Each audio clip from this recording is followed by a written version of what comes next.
चल गईला छोड़ी के और बहो कुछ होई तो हम का करब हो। सैया चल गईला छोड़ी के और बहो कुछ होई तो हम का करब हो। मन करता तोहके शराबी हो तो कहियो कदी देवरबा पापी हो। मोर जवानी के फोटो कापी हो कहियो कदी देवरबा पापी हो। मोर जवानी के फोटो कापी हो।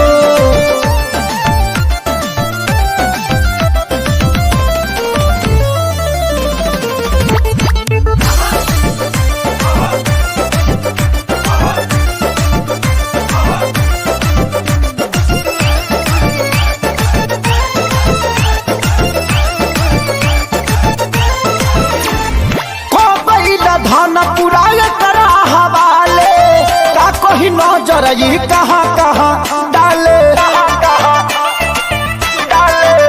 हाँ गई धन पुराय करा हवाले का कोई नजर ये कहाँ कहाँ डाले। लाला चावे देखा के ही टापी हो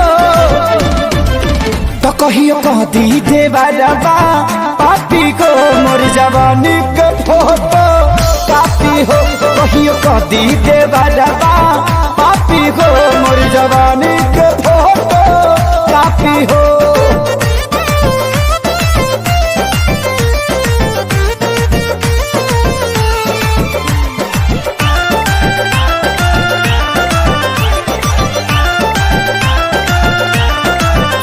अरे पूछे आशीष कब आई हमर बारी आफत में डलल बाड़े हमके खेसारी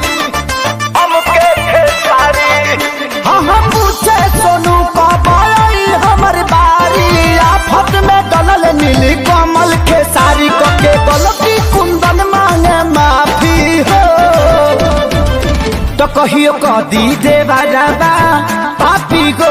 मोर जवानी के फोटो कापी हो कहियो कदी देवरबा